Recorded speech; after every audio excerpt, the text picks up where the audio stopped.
सिंहाला कोणत्याही राज्याभिषेकाची आवश्यकता नसते. तो स्वतःच्या सामर्थ्यावरच जंगलाचा राजा होतो.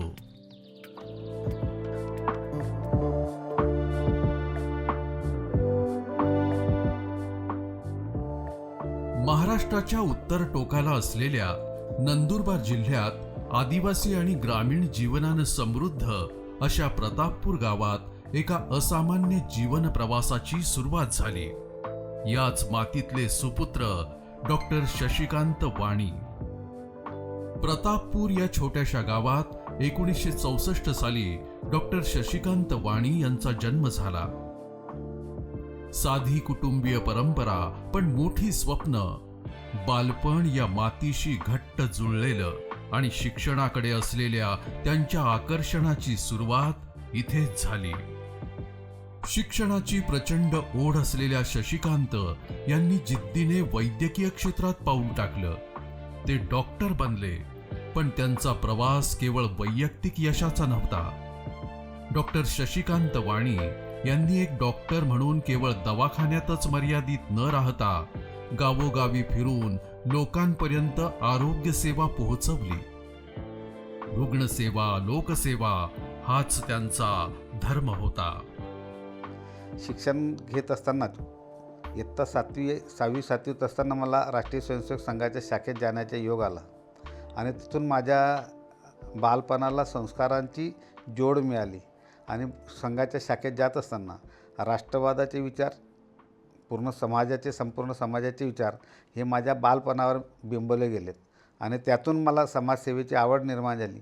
मग समाजसेवा करताना आपण कुठलं माध्यम निवडलं पाहिजे, तर ते मग डॉक्टरच्या माध्यमातून आपण समाजाची, रुग्णांची सेवा करू शकतो, असं एक बालपणात 10वीत असताना तो विचार माझ्या मनात बाळगला. आणि नंतर शिक्षण पूर्ण झाल्यावर मग हे आपण वैद्यकीय व्यवसाय कुठं करावा, तर तो मग माझ्या जन्मभूमीत त्याच ठिकाणी करावा, जन्मभूमीलाच कर्मभूमी करावं, अशा पद्धतीने आईवडिलांनी माझ्यावर जे संस्कार दिले त्या संस्कारातून मी माझ्या प्रतापपूर गावात वैद्यकीय सेवेला प्रारंभ केला.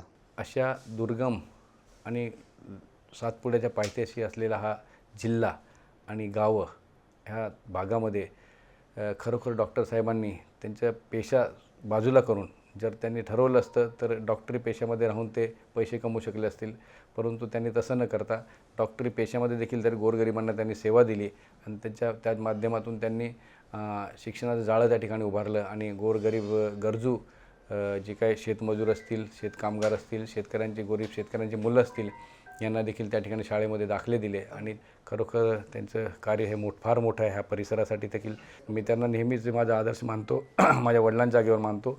मला नेहमी त्यांनी चांगलं मार्गदर्शन दिलेलं आहे. लहानपणाचे मित्र, वर्गमित्र होते. त्यांच्या अंगी कोणतंही कार्य करायचं असेल तर चिकाटी जबरदस्त होती आणि लहानपणापासून आम्ही RSSची शाखा चालवायचो. ते मुख्य शिक्षक होते. त्यावेळेस त्यांना जे काही मनात आलं ते करायचं अशी त्यांची जिद्द होती.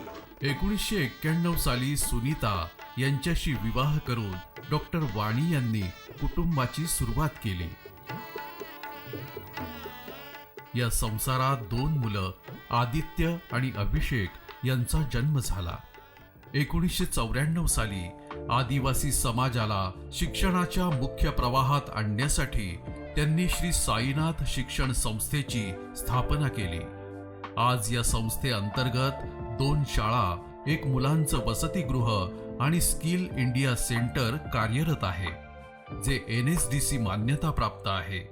वैद्यकीय सेवा करत असताना या सगळ्या आदिवासी समाजामध्ये जे अज्ञान होतं हे शिक्षणापासून कोसो दूर असताना मला त्यावेळेस जाणवलं, यांची वैद्यकीय सेवा करताना हे ज्ञानापासून वंचित आहे, शिक्षणापासून वंचित आहेत.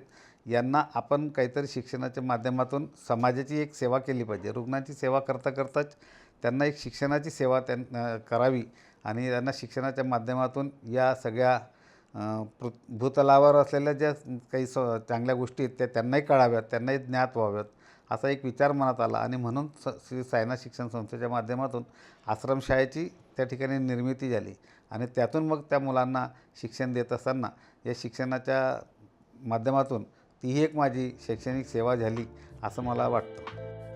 1997 मध्ये मुलांच्या चांगल्या शिक्षणासाठी डॉक्टर वाणी यांनी कुटुंबासोबत तळोदा इथे स्थलांतर केलं. या ठिकाणी त्यांनी त्यांचं समाजसेवेचं आणि आरोग्य सेवेचं काम सुरूच ठेवलं. डॉक्टर शशिकांतजी वाणी हे माझे फार लहानपणापासूनचे जिवलग मित्र आहेत. गेल्या 40 वर्षापासून आम्ही सोबत आहोत. त्या लहानपणापासूनच्या आणि आजपर्यंतचा त्यांचा प्रवास याचा मी अतिशय जवळचा साक्षीदार आहे. आई बाबा नेहमी सांगायची, काही अन्यायाची काही परिस्थिती असेल तर जा रे तुटून पड, काय प्रॉब्लेम नाही, अशा पद्धतीची ताकद त्याला घरातूनही मिळालेली होती. आणि त्याचा फायदा असा झाला की भविष्यामध्ये राजकारणाकडे ते वळले आणि मग मागे वळून पाहण्याचं कामच केलं नाही. कुटुंब हे त्यांच्या जीवनातला महत्वाचा घटक आहे. सुनीता, आदित्य आणि अभिषेक या तिघांनी त्यांच्या प्रवासात साथ दिली. कुटुंबाचं बळ त्यांच्या प्रत्येक कार्यात दिसतं. नातवंड सान्वी आणि विहान, तर पत्नी, सुना, मुलांमध्ये रमलेले आपले डॉक्टर शशिकांत वाणी. हा सगळा जो प्रवास माझा कौटुंबिक प्रवास आहे, या प्रवासात माझ्या आईवडिलांनी दिलेले माझे संस्कार, माझ्या भावंडांनी दिलेले मला शिक्षण आणि त्यात माझ्या पत्नीचं मोलाचे योगदान या ठिकाणी. ती माझ्या पाठीमागे खंबीरपणे उभी राहिली. तिने शिक्षणाची, घराची, संसाराची जबाबदारी तिने पार पाडली आणि म्हणून मला समाजसेवा बाहेर अधिकरित्या चांगल्या प्रकारे करता आली. या सगळ्या योगदानातून आज जो काही मी आहे तो यात माझ्या कुटुंबाचं खूप मोठं योगदान आहे. माझ्या बालपणातल्या मित्रांचे योगदान आहे, माझ्या गुरुजनांचे योगदान आहे आणि सगळ्या क्षेत्रातल्या, समाजातल्या ज्या क्षेत्रात मी काम करतो त्या क्षेत्रातल्या सगळ्याच समाज घटकांचं माझ्या पाठीमागे बळ असल्यामुळे मी या प्रकारे चांगल्या प्रकारे या समाजाची सेवा करू शकलो असं मला वाटतं. लहानपणी आपल्याला विचारलं जायचं की तुमच्यासाठी आदर्श कोण? माझ्यासाठी या प्रश्नाचं उत्तर खूप सोपं होतं. माझे वडील म्हणजेच डॉक्टर शशिकांत वाणी. सामाजिक आणि राजकीय जीवनात अतिशय व्यस्त असताना त्यांनी कुटुंबाला प्राधान्य आणि वेळ दिला. बापूंनी आमच्या आयुष्याच्या प्रत्येक टप्प्यावर मार्गदर्शन केले. शेवटी एकच सांगायचं आहे की बापू, तुम्ही दाखवलेले मार्ग आणि तुमच्या पावलावर पाऊल ठेवून आम्ही आयुष्यात आणि समाजात नक्कीच एक चांगलं व्यक्तिमत्व घडण्याचा प्रयत्न करू. हे सगळं सांगताना मला अभिमान वाटतो की माझे वडील हे माझ्यासाठी आदर्श आहेत आणि राहतील. आमच्या बापूंनी समाजासाठी खूप काही केलं आहे आणि समाजांनी त्यांचं कार्य खूप जवळून बघितलं आणि त्यांचं कार्याला ॲप्रिशिएट केलं आहे. त्यांची जी एक शिकवण आहे की किंवा मग आम्ही जे त्यांच्याकडनं शिकलो आहे, जेव्हा ते आपल्याला एक वडील आपल्याला खांद्यावर बसवतात त्यांच्या मुलाला, तर त्यांना जे त्यांच्या डोळ्यांनी आयुष्य दिसतं किंवा जग दिसतं, तर त्यांच्यापेक्षा त्यांच्या मुलाला जास्त जग दिसलं पाहिजे किंवा त्यांचं पुढचं जग दिसलं पाहिजे. याचा अर्थ असंच की त्यांनी जे सक्सेस त्यांच्या लाईफमध्ये मिळवलं आहे त्याच्यापेक्षा जास्त त्यांच्या मुलांनी मिळवलं पाहिजे, अशी जी एक वडिलांची इच्छा असते. आमच्या बापूंनी नेहमीच इच्छा पूर्ण करण्याचं किंवा आमचे स्वप्न सगळं पूर्ण करण्याचे त्यांनी पूर्ण प्रयत्न केला आहे. डॉक्टर वाणी यांची समाजसेवा केवळ शिक्षण आणि आरोग्यापुरती मर्यादित राहिली नाही. त्यांनी रक्तदान शिबिरं, नेत्र तपासणी शिबिरं आणि वाणी समाजासाठी कोठार मेळाव्याचं आयोजन केलं. तसंच वैष्णोदेवी यात्रेत 500हून अधिक लोकांना दर्शनासाठी नेलं. मूळ स्वभावातच लोकसेवा, समाजसेवा आणि संस्कारांची बीजं लहानपणातच रुजल्यामुळं आरोग्य आणि शिक्षण क्षेत्रात कार्यरत असताना डॉक्टर वाणी यांनी राष्ट्रीय स्वयंसेवक संघ आणि भारतीय जनता पक्षाच्या माध्यमातूनही कार्य केलं. त्यांचा राजकीय प्रवास तितकाच महत्त्वाचा होता जितका त्यांच्या समाजसेवेचा. मंदिर वही बनाएंगे, अयोध्या तो झाकी है, काशी मथुरा बाकी है, अशा घोषणा प्रत्येक कारसेवकाला शक्ती प्रदान करत होत्या. त्यात आम्ही आमची मंदिर काबर बनाईत नाही, बनाडाशिवाय राहत नाही अशी स्वरचित घोषणा तयार केली होती. ती घोषणा सर्वांचं लक्ष वेधत होती आणि कारसेवकांमध्ये जोम भरत होती. रामजन्मभूमी मुक्त करण्याच्या योगदानात खारीचा वाटा मिळाला तोच माझा सन्मान आणि भाग्य आहे असं मी समजतो. होय, मी तोच कारसेवक डॉक्टर शशिकांत जगन्नाथ वाणी. असे कितीतरी दिवस निघून गेले आणि संघशक्ती संघटित करण्याची जबाबदारी माझ्यावर सोपवण्यात आली. तेव्हाच आदिवासी क्षेत्रात सेवा करण्याचं माझ्या मनानं ठरवलं आणि त्याप्रमाणे माझ्या या कर्मभूमीत माझी कर्मगंगा आजपर्यंत कार्यरत आहे. कर्म करता करता फळाची अपेक्षा केलीच नव्हती, ती मला आपोआप प्राप्त झाली.